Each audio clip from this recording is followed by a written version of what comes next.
Hi, I'm coming to you today to talk to you about the literary analysis paper. This is a big assignment, and for some of you, it may be the first time you've been asked to read something and then provide a critical analysis of what you've read. It really can be a lot of fun, and it's something that actually a lot of us do on a daily basis. We may read something in the newspaper or watch something on the news and think, well, wait a minute, did I just hear that correctly? Is that what they meant? What did they mean underneath the surface? Are they trying to say something more than what's actually being said? So we actually do it a lot. We don't always process our thoughts in writing or mark it down. So this is a chance to really develop some critical thinking skills and then practice putting those skills into writing in an analysis paper. Some key pieces of this paper that will be different from the first two you've written is that this paper will ask you to have a thesis statement. The experience paper and the observation paper, I'm looking for a clear introduction and conclusion and some sort of main point indicated at the beginning of the paper and then a conclusion that wraps it up. For the literary analysis paper, the assignment is specifically looking for a thesis statement, meaning you need to communicate clearly what it is that this paper is going to say. What are the main points? What is your overall thought about the paper? Let me clarify a couple of points about the assignment. The first is you will need to choose one of two short stories provided in the textbook. Sometimes when you write a literary analysis paper or any analysis paper, you'll get the choice of what you want to read. But for this assignment, you get to choose one of those two stories. The first is called The Lottery. It's written by Shirley Jackson, and it was written a while ago, and I'm interested, those of you who select that one, just what your thoughts are. And the second short story you could choose is called The Story of an Hour by Kate Chopin. And it's interesting to note that both ladies have been considered controversial, both in the times they were writing and continuing today. So that might give you a little glimpse into what you may be reading about if you choose those short stories. As I mentioned in the announcement, my biggest piece of advice to you is to not wait. I would highly, highly encourage you to skim both stories and sort of get a sense, I think maybe I like this story or I like this one better, and then decide which one you want to focus on and read it early in the week. Really, our minds have a way of processing information even when we're doing other stuff. We're, cooking dinner, we're at work, we're doing something with our kids, and we start to think about something and think, oh, maybe that's what she was trying to say, or maybe that's the tone I was picking up from the story. So read it early in the week. Pick one, find a quiet place, sit down and just read it.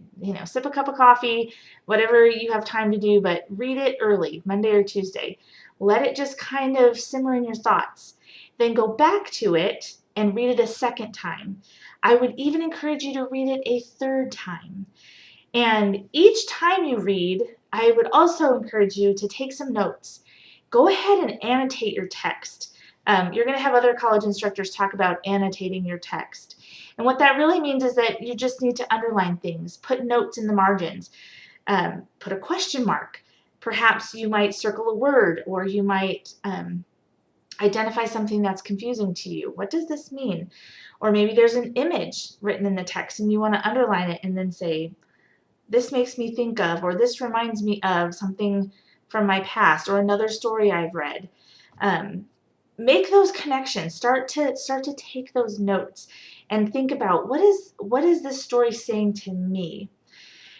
In terms of literary analysis, the course materials provide two different pieces, some literary terms such as characterization, tone, conflict.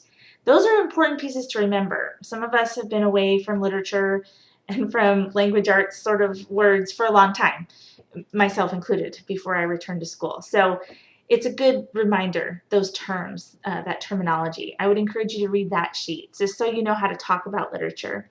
And then the other sheet is called Literary Analysis Notes. It's listed both under the reading and under the assignment. It provides a series of questions or things for you to consider as you're reading. Those are great tips, great tools for you to use as you begin reading your short story. So you may want to think about those, ask those questions as you're reading. Now, the other piece I want to offer to you is the last time I taught this course, I really felt like students needed a little bit more support, an example, and to have this procedure modeled for them. And this is what I do when I write literary analysis. All through graduate school, this is the procedure I would do. So what I have done is put together a sample paper and a sample process that I went through for Psalm 23.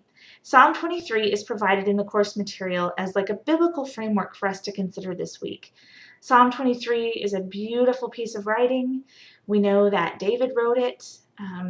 We know that he pours out his heart about just how he sees the Lord and his precious relationship with the Lord. And it is very poetic, and it is literature. So that's provided by the university within the course, and I thought perhaps this would provide a way for me to demonstrate what I mean by literary analysis. So what I did was I read through that psalm, a very familiar psalm that I've read hundreds of times, and I began to look at it critically for literary analysis purposes. And I would circle words. I would make notes in the margin. I would make notes above certain words. And I started to look for themes and patterns. Then I wrote down my overall thoughts. What do I really think about this psalm? And I developed a working thesis. And then from there, I started to look at an outline. I went back and looked at the text again and came up with support from the text for each of my points. I went through and thought, this is what I think David is saying, and here's how it's shown to me in the text. That's going to be a really important part of what you're doing for this assignment. You will need to go to the text and look for how do the pieces fit together. So for the 23rd Psalm, I took notes, and when I got done, it looked a little crazy. Lots of marks all over the page. Your book should look the same way after you have read it 2 or 3 times. Then I started to plan. What do I really see happening? What are some themes I see consistently? What's an overall tone? What's something that just stands out to me? Or what's a question I have consistently as I'm reading? From there, then start to plan an outline. And you'll notice as I prepared the paper for the 23rd Psalm that I went back for each of my key points and found a verse that supported that point and used that as evidence. My introduction and conclusion frame the essay, and my thesis statement is in the introduction towards the end. So I'm going to provide the PowerPoint presentation that explains my process for writing the paper on the 23rd Psalm. I will also provide the actual paper I wrote. I ended up writing a sample paper, literary analysis paper for you to consider. And I've put comments in the margins so you know where the pieces fall. Here's my thesis statement. Here's the evidence. Here's my first point, my second point, my third point. Here's the evidence from the text to support that point. So if you make a claim as you're reading the literature, if you say, I think this story is dark and sad, then show me that from the text. Go back and pick a place that you think is particularly dark or particularly melancholy or sad or disappointing or confusing, and then cite that. Literally quote the text, put it in your paper, cite it with a parenthetical citation, and then tell me, why does that show you it's dark? Explain that quote to me. And then do that through your paper for your 3 or 4 main points.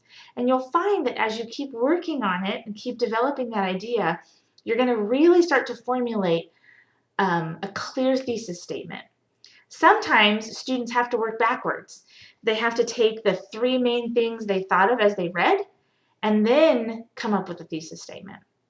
Sometimes people come up with a working thesis statement and then have to go back and sort of think, do I have enough here to prove my point? Do I have enough here to show my thinking? And then they may have to sort of change it.